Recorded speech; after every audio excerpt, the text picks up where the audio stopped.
All right, we got a special guest today. It is World Carnivore Month, so people are going to have a lot of questions. I did kind of a big old Q&A talking about carnivore stuff, but I think it'd be good if we didn't just talk about carnivore. We can talk about a lot of other things too, but because it is Carnivore Month, I think it's good to kind of dive in on some of that. But I think my brother and I were always just trying to figure out like what's real, like are these glasses real?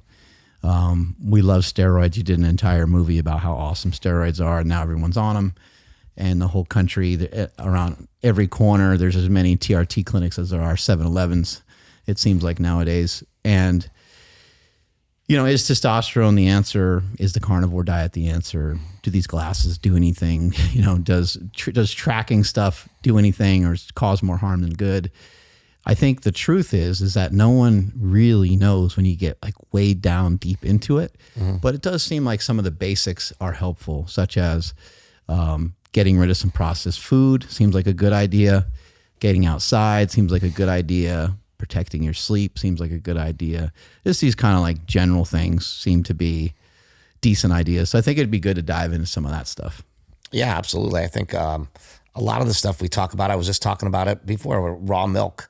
Is like raw milk actually better, or is it something that we just think is better? And I'll see people online debunking stuff. Yeah, better than what, for what reason, and stuff like that, right? Yeah, and I think there's just so many things like that. Like I keep looking into artificial sweeteners, right? And we look into what Jack Cruz says about them, and he says, "Oh, it'll hijack your GLP, blah blah." And I might make you hungrier. I check ChatGPT, and it says it doesn't do anything of the sort.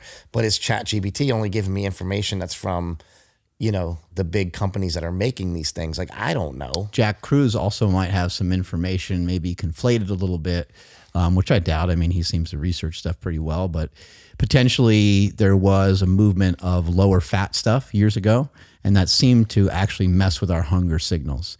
When the country was trying to go a little bit more low fat and they went towards things like snack wells and stuff like that, we seemed to be consuming more of those things, which just then put us in a hole for that. And we were kind of, spiking our glucose levels and stuff with just weird snacks and treats, but those didn't necessarily have artificial sweeteners in them. Those just had sugar in them. They had sugar, yeah. And they were, there's actually a diet that says if you want to get fat as possible, it was in T-Mag a long time ago, Testosterone Magazine. And they said, if you want to put on as much weight as possible, here's the diet. And it was all like processed foods. And it was stuff that you would think would be not that bad, like baked Lay's, because they would jack your insulin, your glucose and insulin way fat up. And carbohydrates together. Well, they would even tell you to eat the low fat ones because they would shoot your glucose up higher, and then you eat that with something fat, and then you'd get real fat. Fat and carbohydrates together seem to be responsible for potentially making someone fat if it puts them over their calories. But I guess if you were to eat carbs and fat, if you had 200 grams of carbohydrate and 60 or 100 grams of fat, as long as you maybe didn't go over your overall expenditure day in and day out, you still might be fine. Yeah. Right. I think the one thing that the carnivore people need to realize, I watch a lot of carnivore videos, and I think the one thing that nobody really thinks about is the calories. They really just don't care. And they're just like, if you're either on carnivore or you're not on carnivore, and you can't have, I watched a guy today, he said, I'm starting over. I thought I was on day 10, but on Christmas Day, I had carnivore gravy and it's got mushrooms in it, and I'm starting over. And I'm like, why? Why are you doing this to yourself? You're just abusing yourself. Like, it doesn't matter that much. These things don't matter that much. These rules don't matter that much. I think like the 80-20 rule applies to most people. And I think even what you and I have found out on the carnivore diet, we've been messing around with it for a long, long time, long ass. Yeah. Yeah. In 1992, when I came to California, I went to Gold's Gym. Was that when Columbus sailed the ocean blue? Yeah, so long ago. And we went on a red meat and water diet. I came back from school and I told you, hey, we're not eating carbs anymore. And you're like, what is this? And we did that whole diet for like a long time. So we've been messing around with it for a long time. And it seems like the best thing to do all the time was add in a little bit of vegetables, add in a little bit of fruit. When we were on Joe Rogan's podcast a couple of years ago, we were kind of the first ones saying why don't you add in fruit? And everybody said, no, no, no. Put us on the JV team, according to Paul Saladino. Yeah, Paul Saladino threw us on the JV team. Paul Saladino threw us on the JV team. Yeah. A guy who's never started one play in his whole life. Yeah, and I can bench way more than him. Yeah, get out of here, Paul.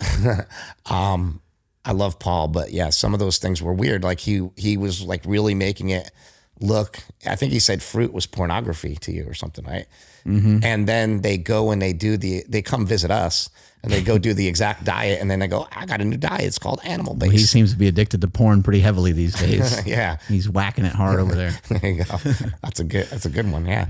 I think that, people just need to realize that these foods that come from nature, that come from the planet, like they're not going to harm you. They're not what's making people fat.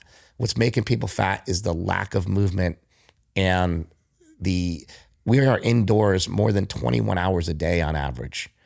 That's like most people are indoors. You and I think about getting outside quite a bit, and it's still a challenge. And we're still probably indoors for 20 hours. I mean, it's probably in there a lot. Yeah. We're indoors right now.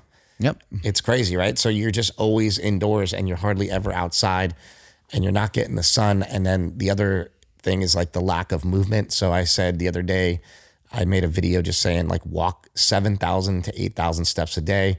Try to do it outside. I think anybody can do it. Yeah, but don't do it in the gym. Don't do it on a treadmill. It's a waste of time. And also it's just a waste of everything out there. You know, it's like beautiful to go out and just walk and clear your mind. And sometimes like I'll go and I listen to a podcast, and other times I just listen to the birds. And it's a great way to just sort of relax and get away from things. I do it every morning when the sun comes up. I wake up, I roll out of bed, the sun's on its way up, and I try to like beat the sun up and get out of the house and sort of just watch the sunrise as I walk around, the neighborhood. And I think 7,000 to 8,000 steps is really, really reasonable for anyone to be able to get in. And it's also not just about actual steps.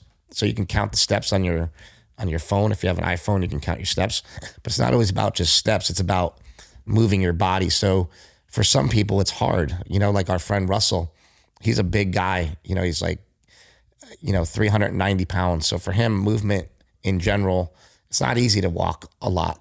So I just tell him, like, we were talking the other day and said, like, your working out counts as movement. So like, when you moved a lot in a day and when you didn't move a lot in a day. And I think he's doing a lot to like move around in the gym. And I think that's really, really important for health, not necessarily weight loss. I think people always mistake, like if you work out really hard, you're going to lose weight. You're going to lose all your weight from what you eat. You're never going to really lose it from exercise. It's really like really, really hard unless you're like running marathons and things like that to lose weight from exercise. So I just tell people, get out and move. That's what's going to keep your heart moving, and try to get out in the sun. And then also just like with what you eat, you have to realize that like all these preservatives and all these things, like I just look at it from a logistical point of view. The things that are easy to get, like in make, are what you should be eating.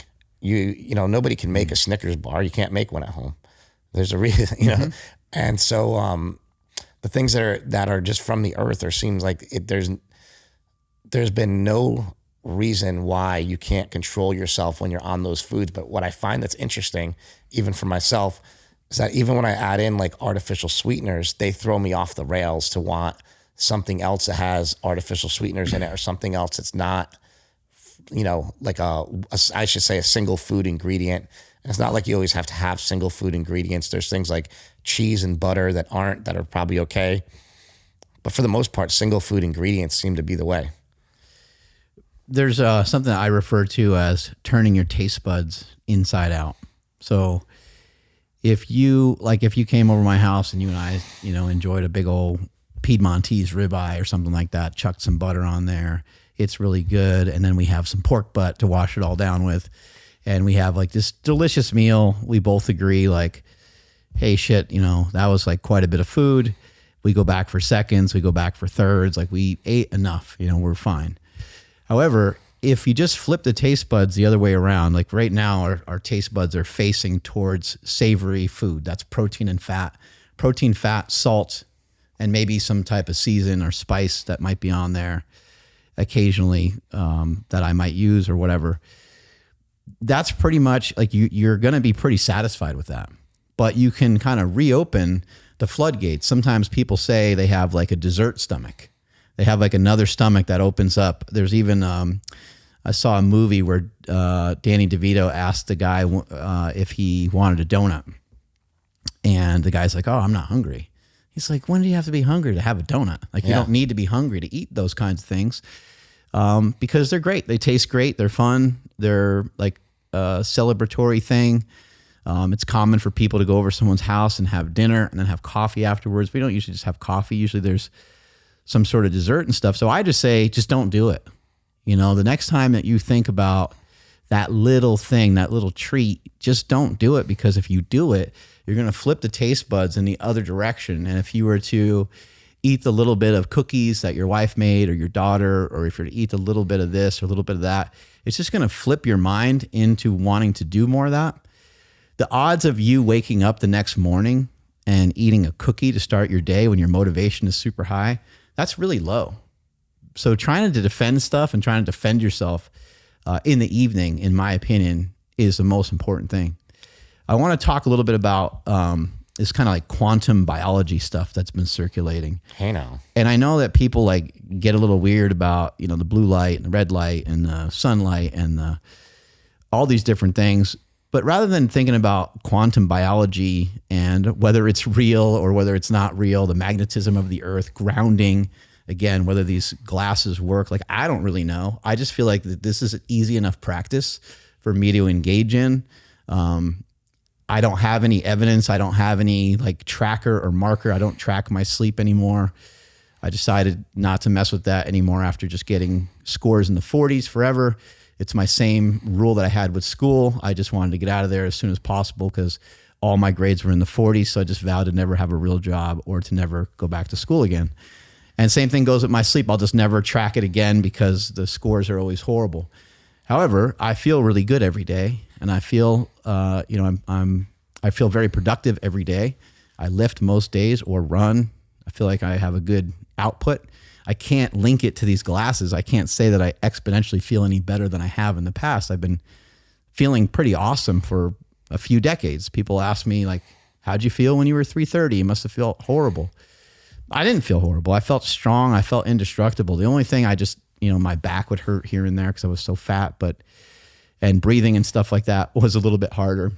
But I think that some of these things that have to do with circadian biology, as you're mentioning, like getting outside in the morning and seeing the sunrise, I just think like, why not just try this? Why not just give it a shot?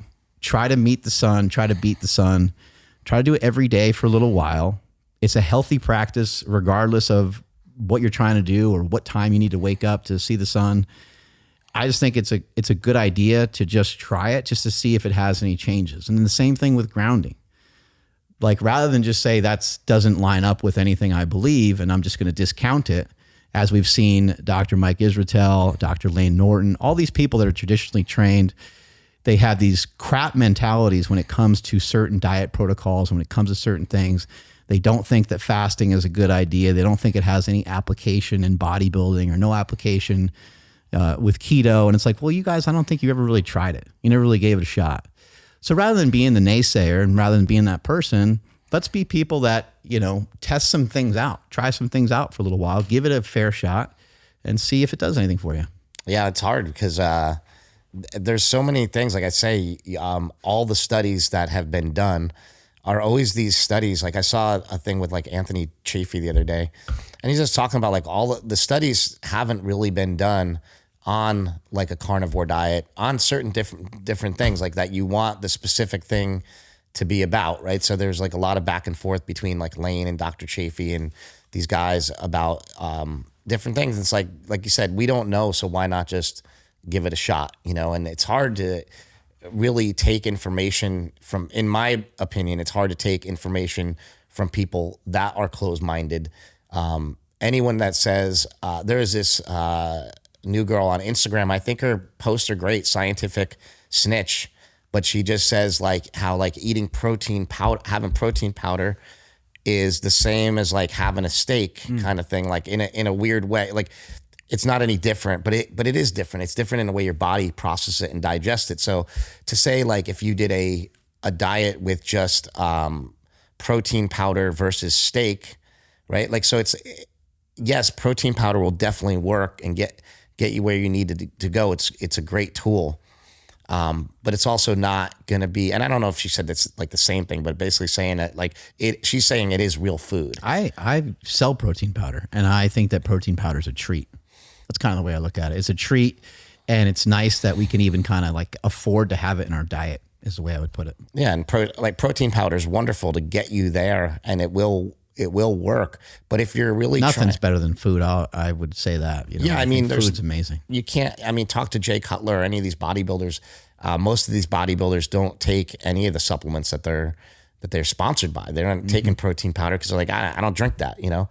And well, why don't you drink that? Well, because I'm eating chicken and rice and blah blah blah, you know. And I don't really use that. Trying to get the anabolic effects of the food usually, and the satiety of the food. Yeah, and some of them do and some of them don't. So while she's completely right, protein powder is real food, it's also different than these other foods. And so I think like the nuances, there's just so much nuance to everything. And I think that people like to sort of just like throw that out, and people like to be right. And there's nothing to be right about this. Like nobody knows because we haven't been around long enough. We carry around these phones in our pockets and we have no idea what they're doing to us long term. We can't say what it's going to do to us in 50 years, you know?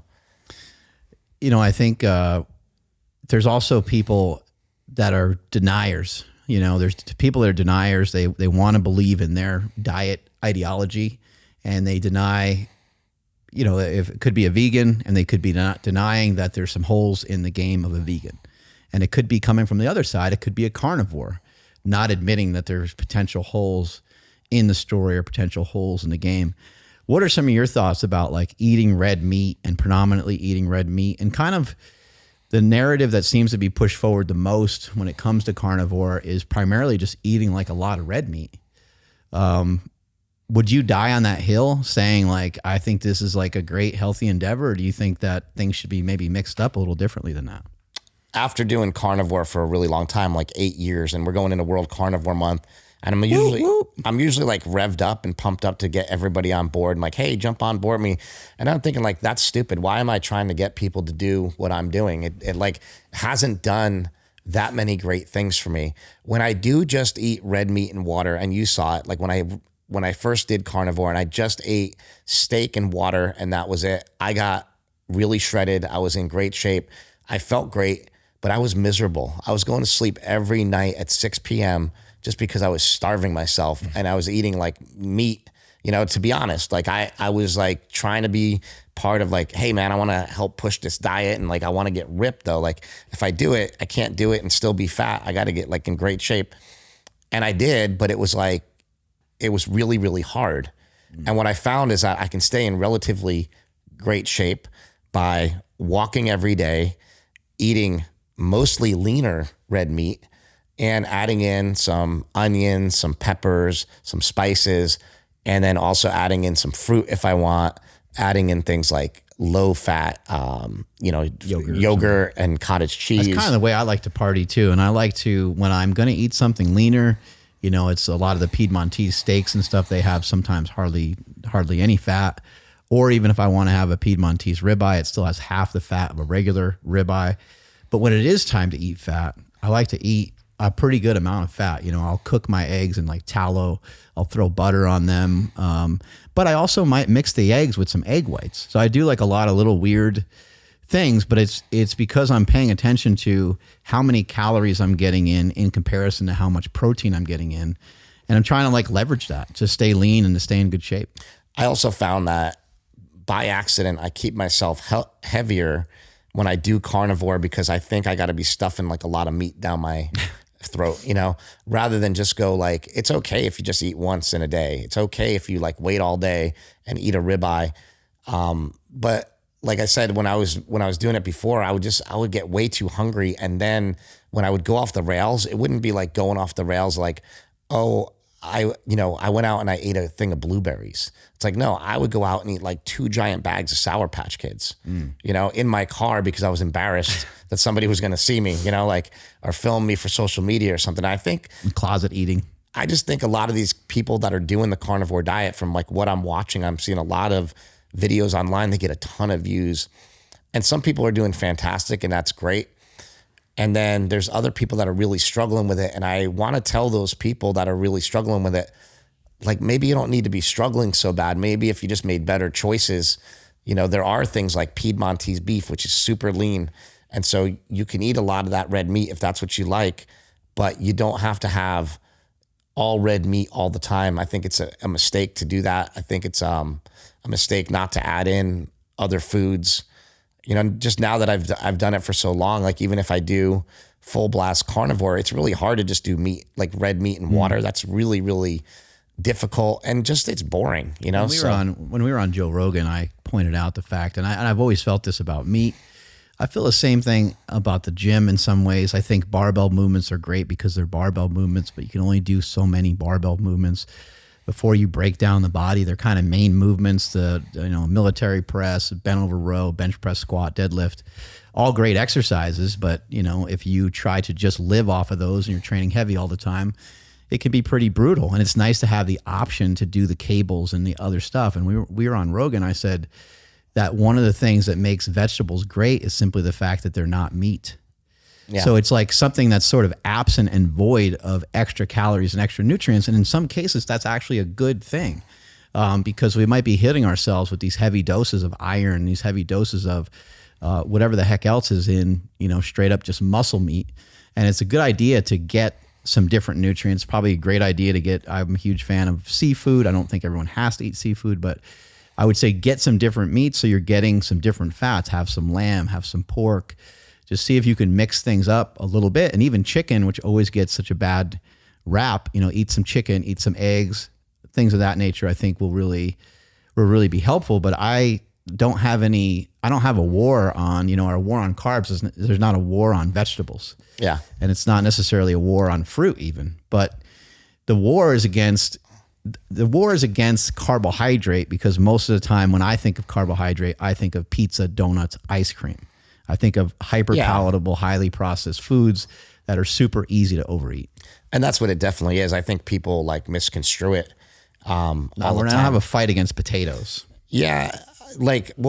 I kind of don't like to eat that way. And the reason why I don't, and I said this, which way?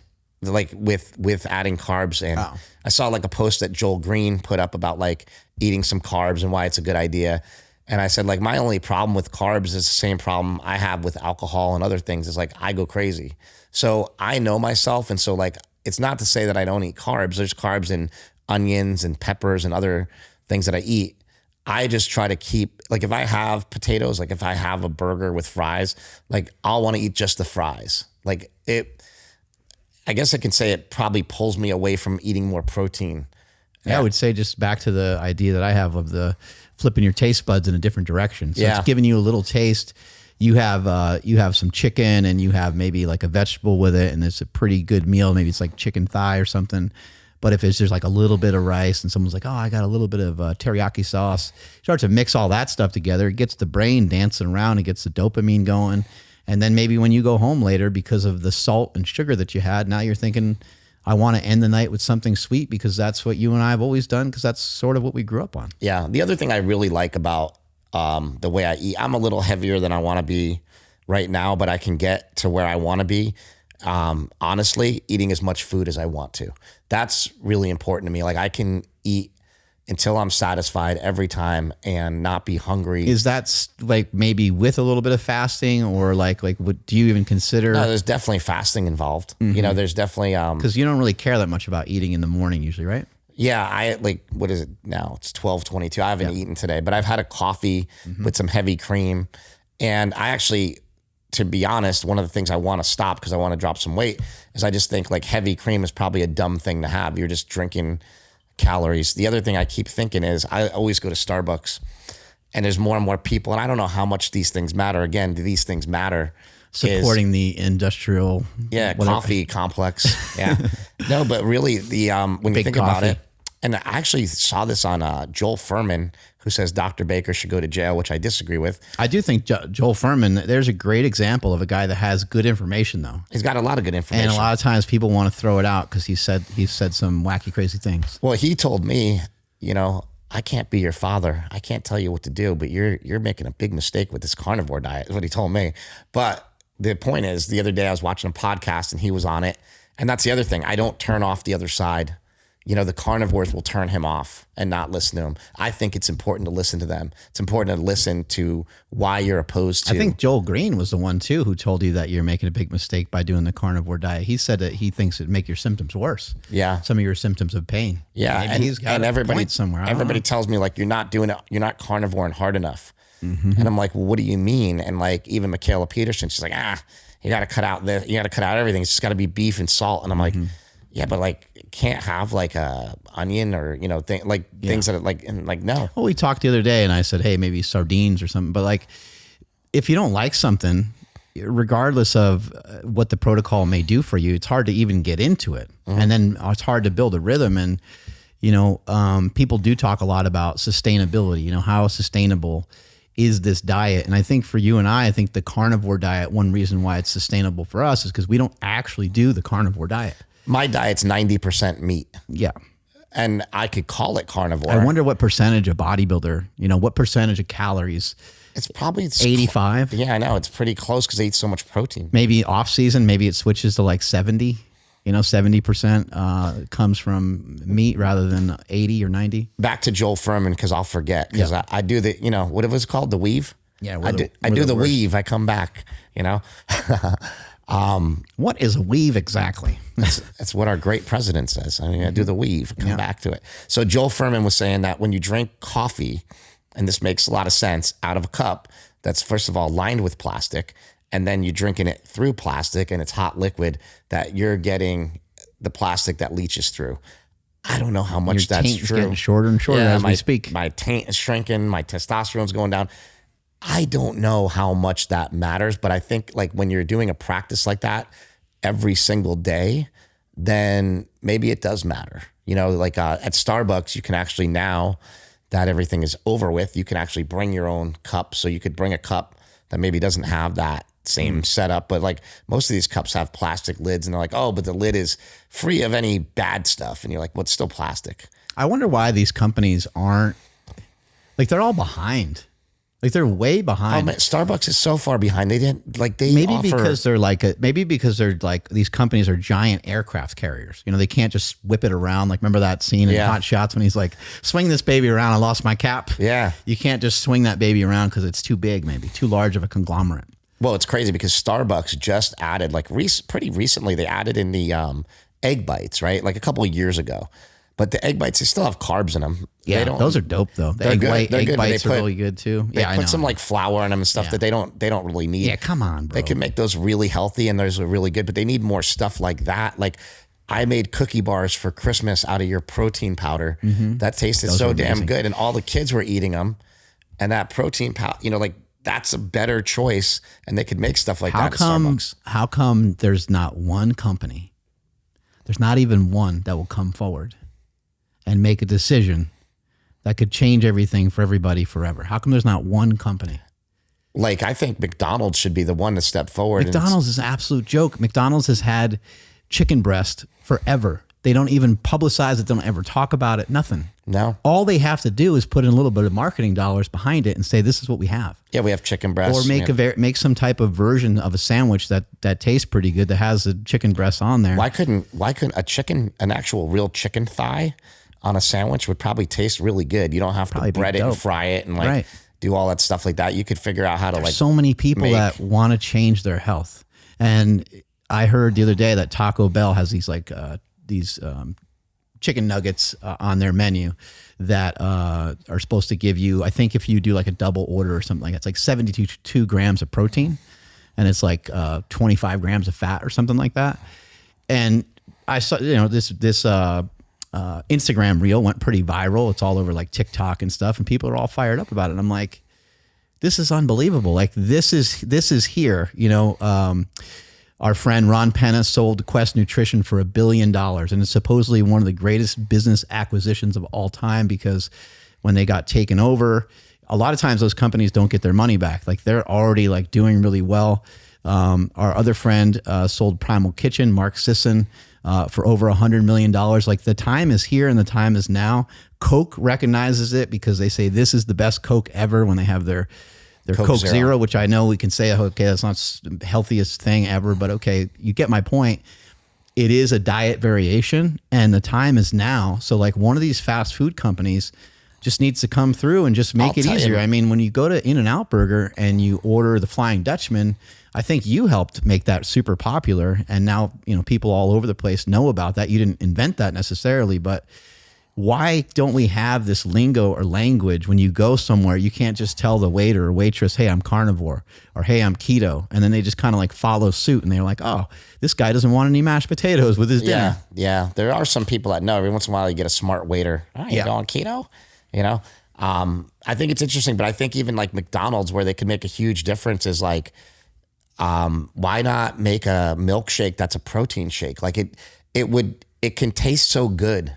They can make stuff that tastes really good. I think their ice cream that they utilize, I think is already like modest in terms of its fat calories. Yeah. I think like if you get like the ice cream cone there, I want to say it's like 100 calories or something, 120 calories. Like it's not a lot. So you get a small cone from there. It's not a huge deal. I do believe that somebody will come along and make a better version of fast food. I don't know if and then all the companies will follow and go, why didn't we do this years ago? It's just like protein bars used to taste like crap. Chipotle, it seems like an easy home run. They got everything right there. They have all the meat. They have everything you need. Rice is fairly healthy. Avocado is healthy. And I think Chipotle, I know it's owned by McDonald's. It's not anymore. But Chipotle could have made they can make a really big stand by saying, we don't use seed oils anymore, because so many people are against them, so rather than. Whether that's a thing or not, we don't quite know. Well, this is interesting because I wonder if it is considered a seed oil. They use rice bran oil on their meat.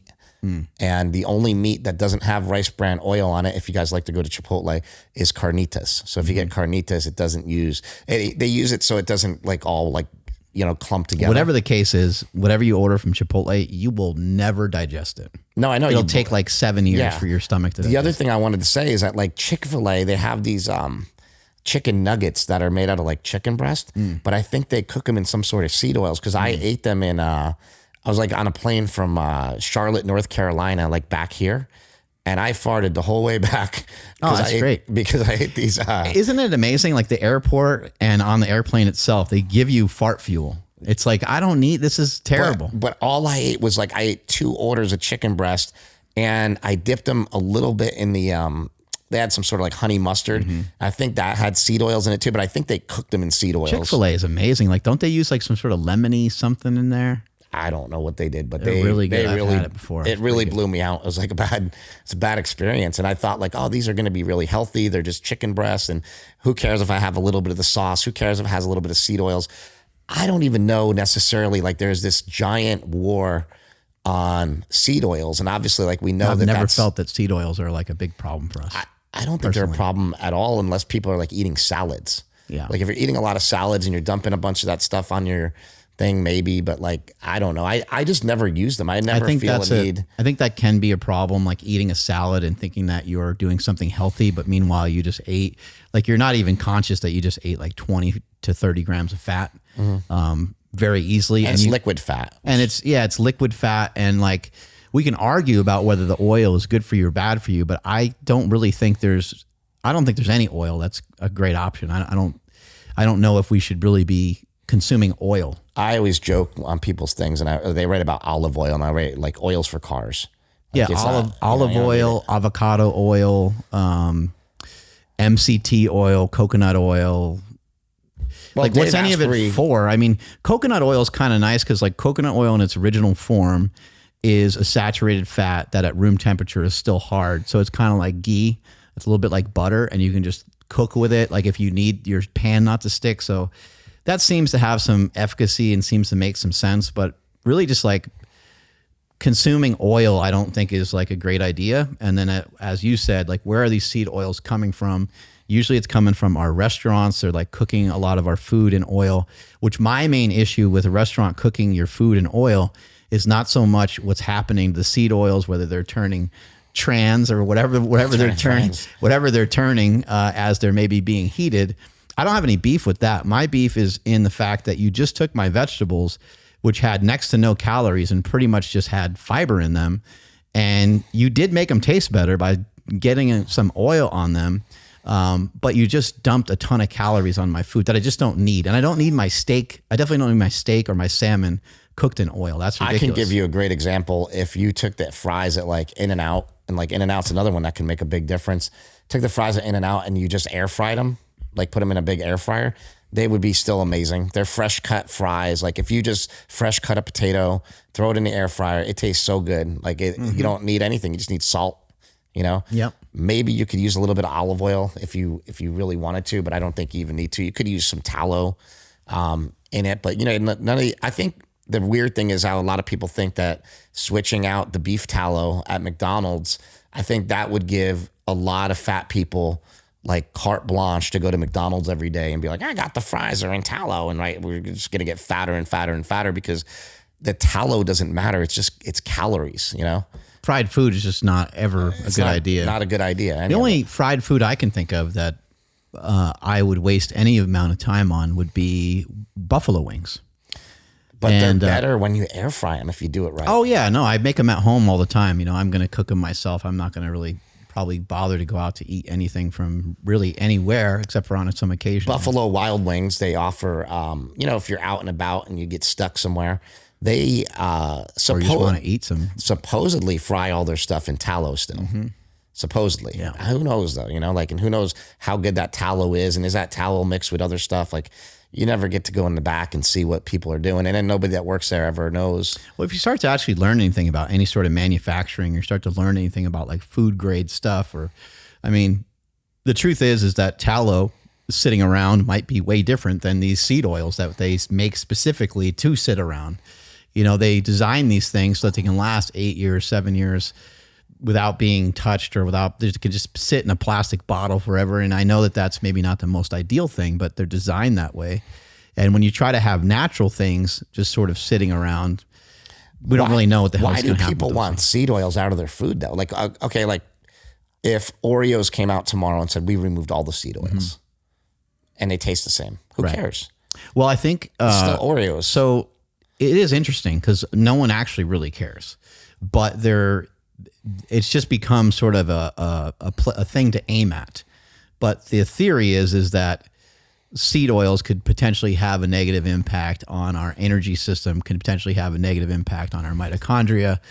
But I know that no one cares about that because nobody gets outside. Nobody's seeking out the sun. The stupidest thing ever, in my opinion, is this march on Kellogg's to take out the food dyes that are in the dyes of the cereal that your children eat. Well, why are your children eating cereal in the first place? How are you not educated enough to understand that? To know that that's bad. If I show you a picture of Fruit Loops, you're going to tell me that that's good. And then people talk about affordability and stuff, but you're like, look, you don't have any excuse. Cereal is not cheap. Buy cornflakes. Right. And the kids won't eat them. The kids will eat them if they're starving. Like it's not, they're not going to not eat them, but like cornflakes would be a better option. So they're buying all these cereals and they have, you know, and then like, you made a really good point to me. It really stuck in my head because you're an entrepreneur and I'm not really. So like what you said really, really stuck with me because I was like, they should ban this and they should ban that and blah, blah. And then you were like, well, then you start messing with capitalism. And then I thought about it. Like, I don't want to be banned. Really deeply forever. And I'm like, yeah, what if they were like, well, you got to ban protein powder too? Because that's, you know, it's like, whatever, like they could ban anything. And I'm like, you know what? You're really right. It's not about banning anything. It's about educating people on what's good. So the other thing is this, why isn't the Food Babe and these people out there, why are they not doing justice to what really needs to be done and going after the pesticides and the herbicides and the things that are on the foods to begin with? Because all that stuff that's in Fruit Loops anyway, the actual core of what Fruit Loops are made out of, is grown in poison too. So who cares if your coloring comes from juice or if it comes from a lab? it doesn't really matter. It's all kind of grown in the same toxic soup, Right. as they want to call it. And so I just feel like those people are doing great work, but they're also like chasing the wrong things. You know, what is, I mean, go to the airport. Go to the airport and look in every single store at the airport. It is all candy. It is all artificial colors, artificial sweeteners, artificial everything. In every store at the airport, it's so hard to find. Every grocery store. I mean, everywhere, you know, in every place. I mean, other than the place where they have the produce and the place where they have stuff from the butcher. You'll find one small spot in every airport that has Quest bars. And then they'll have like some cheap bars like Luna bars and Cliff bars and some other stuff that's kind of garbage. But like even a Quest bar isn't a great choice. And then they have like the Oikos yogurt once in a while. You can get a hard-boiled egg, but it's like $8. Yeah. Shit like yeah. that. And a hard-boiled egg is like, wah, wah. Yeah, it's just not, it doesn't taste good. It's always way overcooked. You can't eat the middle of it at all. Yeah. And then getting patties at the airport is always a chore because the people don't know what you mean. The people are so And it's like there. $750 for me and Ryan went to Shake Shack. I got a big stack, you know. The people at the like airport, $40. the people at the airport are exponentially dumber than people anywhere else in the world. It's unbelievable. The IQ just drops in half because you can go to a McDonald's or you could roll through any of these fast food places and you can get what you want, but not at the airport. It doesn't work that way at the airport. It's a totally different animal. Yeah, it's weird because like I know people that have worked in the airport in like for like an airline or something, but I don't know anybody that's worked in like a airport thing because it's like it's a weird job. You got to drive to the airport every day. You know, there are things, you know, you can, it's interesting, you know, when you're traveling or you're doing certain things, there are decisions you can make to eat better, but they're not great options. You know, they usually, a lot of times they'll cost you a good amount of money, or they'll cost you in the sense of like, you need to be able to like fast, or you need to be able to do something that's maybe just tough to do. You know, we were talking to our friend Luke the other day and he was kind of asking about how we eat, you know, when we travel. I eat the same way regardless of what I do. And I have the luxury of just, I can kind of do whatever I want. I could go into a restaurant and I can order a steak and like none of it matters. Like I can sort of do whatever. So I have different options than maybe some other people, but you can make decisions to like just, you know, pick a stance or pick something that you're going to do. I think the easiest thing to do when you travel is to just not eat carbs. And I know that people might think that that's like a little bit wild or too extreme, but it does kind of set you up in a box. And then when you have your breakfast and you have your various meals throughout the day, it's not hard to order an omelet. It's not hard to ask them if they have, you know, sliced tomatoes or cottage cheese on the side of your omelet, in addition to, you know, whatever else you're eating for that meal. So I always felt that that's the best thing to do when you travel, is just to go no carb. Yeah, I mean, I've never had a problem with anything. I think, I don't know, maybe I'm completely way off or wrong, and I have just never felt any sort of lack of energy or lack of any sort of, you know, ability to perform. What about the pump, bro? Well, I never get a pump anyway. So it's like when I lift, it's like I've always been as strong with carbs or without carbs because I've never really even tested it. When we used to compete, I always used to go like low carb the whole time. And then like usually I would try to carb up before competition. And most of the times I would get sick. So I just stopped doing it, you know, where I was like, I'll just have like a moderate amount, you know, I would still have some carbs in my diet. I wouldn't go like totally no carb, but usually definitely don't need carbohydrates for powerlifting. That's what I'm saying. I think so many people just lie to themselves that they You might you might need carbohydrates for powerlifting in the sense that you might need to obtain a certain body weight or a certain size, and then therefore you might need carbohydrate. But for the actual act of these kind of short bursts that you're doing, I know some people will be like, oh, well, you actually do need some carb, but it's like the amount of carbohydrates you need is very low. If I was doing jujitsu, if I was doing, you know, I listen to what people do, and like people like Rob Wolf, they'll like incorporate some carbs. He's doing jujitsu, or like I feel like that's completely fine. Like if you're doing something, but I don't do anything like that. So for me to sit around the house and, you know, and not eat carbs and power lift a couple days a week, like then, you know, I'm not really powerlifting anymore. But even with the way that I train now, there's no reason for me to eat carbs. So I don't do it because, like I said, I know myself and I go crazy. So I just have to like put myself on a leash. It is World Carnivore Month, and I want to encourage people to, join in just because I want people to try it. I want people to experience it. I want people to just give it a shot. And maybe like what I'm hoping is that it leads to better results for people. When I did a bodybuilding show years ago, that led me down a path to just being way better at everything, because I realized how much commitment, how much dedication it actually takes to get yourself on a stage for bodybuilding. And I think if someone's to do the carnivore diet, and even if they just can last a week, you might think like, oh, 1 week's chump change. It's like, well, try it. Try a week where you're eating just meat and eggs, and you will see it can be very challenging. It can be very difficult. Try to remove all the other noise and just give it a shot, because I think that you're going to find out some interesting things about yourself, some interesting things about your stomach, how you digest food. And you're also probably going to learn that you don't need to eat nearly as frequently as you thought. You're not a little kid. You're not 7, 8 years old. You don't need to rely on snacks or cry if you don't have a snack. You can wait until you have the next meal, which is going to be another steak. And I think that that's one of the huge benefits of trying something like the carnivore diet is you eat your meat, and there's no meat around, or there's no convenient place to cook at the moment. And so then you wait, and then you eat more meat again. Yeah, I think the carnivore diet is great too. And I just want to like, my thing with what I was saying about it is like, I just want to caution people, like if they want to try it, if you have some sort of autoimmune condition, like I have arthritis, I've done the carnivore diet full bore for months at a time, full bore carnivore, never felt any different with my arthritis. Like it feels a little bit better when I eat like low carb in general. I don't really get inflammation in my joints and things like that. You haven't noticed like tons of back pain from eating an apple? No, but I've had chronic pain my whole life. So it doesn't help. You know what I mean? So it's never like, oh, I didn't have to take kratom, or I didn't have to take anything for pain. Like I still always am trying to find a way out of pain every single day.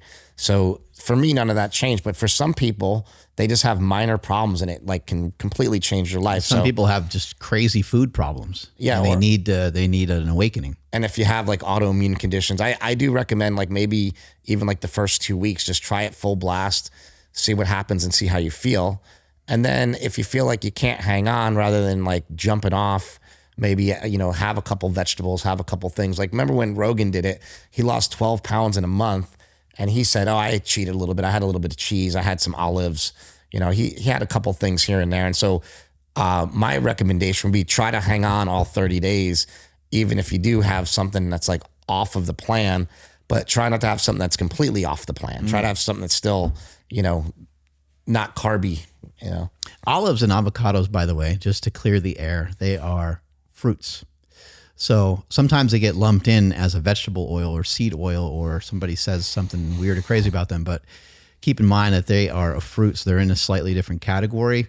I do know some people are kind of like allergic to avocado, so there's that. But I think that something like olives, I think can be really good even while you're on a carnivorous style diet. I don't see any problem with that. Well, the first diet I ever got from Ron Fedko at Gold's Gym, when he told me to eat red meat and water, he said, I want you to eat red meat and water and nothing else. And then a couple of weeks later, I was having some problems with it, just like sticking to it. I was like, I didn't go off of it all because I was kind of scared, which was good. These guys are going to kill me, and they're not going to let me lift with them if I don't do it. Back when people were serious in the gym. Mm-hmm. And he said, you can have avocados, olives, and green apples. I don't know why those three things, they're all green. Mm-hmm. He said you can have those three things if you feel like you can't hang on. And I incorporated, like an apple maybe a week. Like it's not like I started eating apples like crazy, but it was just something to get me through. And I think that's like interesting. I don't know why the reason why he told me those specific foods were more for satiation. Like he said that an apple has pectin in it, and pectin really helps your appetite control. Mm-hmm. And then I believe like avocados were probably for more like fat, and fiber. Having a little bit of fiber can help your body. And I know that olives also have fiber and good fats in them. Mm-hmm. So it's probably a combination of all those things. Olives are just delicious too. But, I love avocados. I think it's a great idea to have some sort of variety in your food. You know, to your point on the carnivore diet, I've done the carnivore diet many different ways. I've done it for a month. I've done it for a week. I did it for 100 days straight. I did like a bunch of different variations of it. I've filmed a lot of stuff on the carnivore diet. And my conclusion is that it didn't do anything exponentially great for me being any further carnivore than I am right now, which is like primarily eating meat. I eat some vegetables. I eat some fermented vegetables. I eat some yogurt and olives and avocados. I eat quite a bit of fish, which I guess that's all carnivore-y. But yeah, for myself personally, I haven't noticed anything in particular. And then especially when it comes to like body fat and stuff like that, I haven't noticed anything greater happening by eating more meat. However, I guess I could fairly say that if I ate like really lean meat for even 3 or 5 days, that that would probably help me get more shredded, just because I'd probably lose a little bit of water weight. And because I would be eating, you know, leaner sources of meat, my protein percentage would be up and I would potentially burn more fat, but that would just be temporary. Yeah. So it wouldn't be anything like real long lasting. I see a lot of great things come out about the carnivore diet, a lot of great studies about people that have healed their bodies, healed their stomach, healed all sorts of things. So if you're sick, I say a carnivore diet, I still think it's the best dietary intervention that there is. Like if you don't know what to do and you're at your wit's end, try a carnivore diet, try it strict, go for it.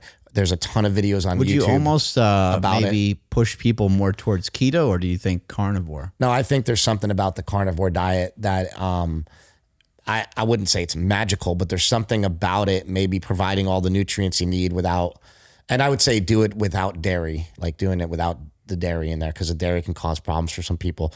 So I would just say make sure, I would mainly say like red meat, water, maybe some eggs, like if you want.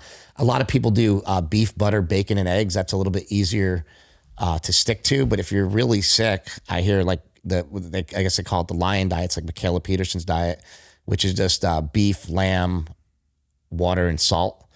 And that's it. And I've seen amazing things happen. So like people have ulcerative colitis, people have Crohn's disease, people that have PCOS, especially, because a lot of these are diseases of insulin. They're problems with like insulin levels. Mm-hmm. And so they seem to go away on a carnivore diet, but it always seems like people get better and then they get worse because they stay on the carnivore diet and they stay so dogmatic about it.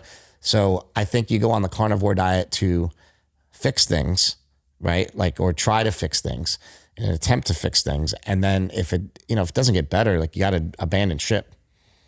I, personally really love the ketogenic diet just because it allows you to get some fibrous foods in there. I'm in full agreement with a lot of the stuff from Joel Green, that prebiotic fibers, I think they can be important, and you get those by just basically eating vegetables and allowing those vegetables to ferment, and they will turn into prebiotic fibers in your stomach a lot of times. So I'm a fan of that. I just kind of have always felt that there's something's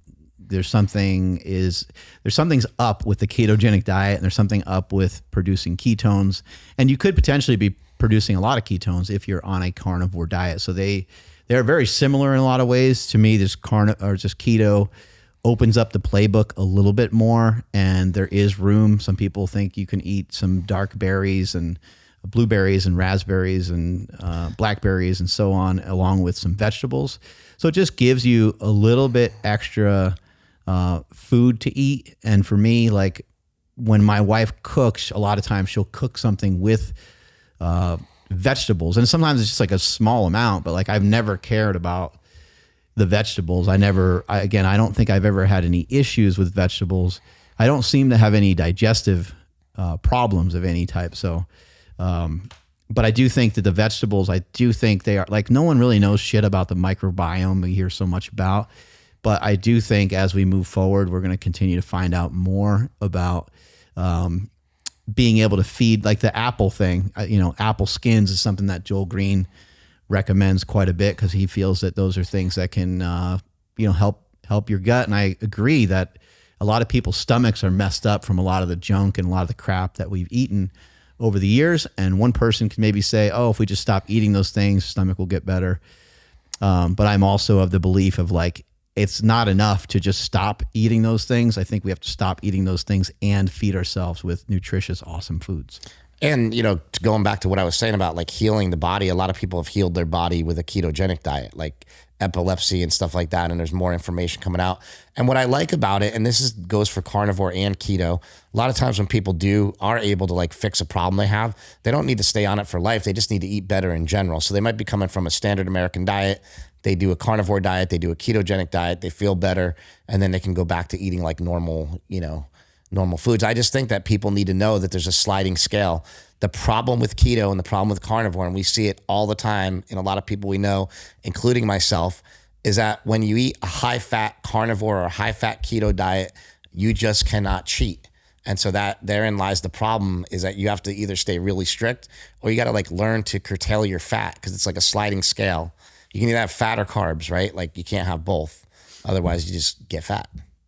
Yeah, and I don't think there's really a lot of good reasons to eat, over 200 grams of fat. I mean, I don't know that many people that are like doing that much activity to where they would need that. And then if you don't need that, then it's just going to end up being fat storage. And some people kind of think, oh, if I eat more fat, like it's not going to necessarily turn into fat, but fat turns into fat easiest out of the three macronutrients. So it's something just to keep in the back of your mind and keep in your head. I think if you have a meal or two each day that's fairly lean, along with a meal or two each day that's fairly fat, I think you'll probably land on the right spot.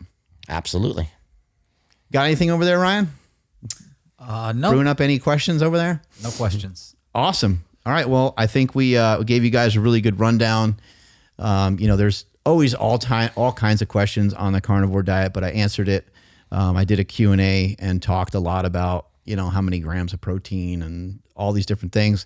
My brother and I don't really count anything, so I think we would be lying if we tried to give you like real stats or real numbers. If anybody's interested in the carnivore community, there's a YouTube channel that I like. This guy named Kerry. It's called Homestead How, and that's kind of like a whole community. He's a homesteader. He's done carnivore. He's lost over 100 pounds. So Homestead How YouTube channel. It's like a big community that they have of just like a ton of people all doing carnivore. So if you're really into it and you really want to dive in and go full blast, you can look there, and also like look up Dr. Sean Baker, obviously. Sweet. My 48-hour fast is over, so I get to go home and crush some food. Strength is never weakness. Weakness never strength. Catch you guys later.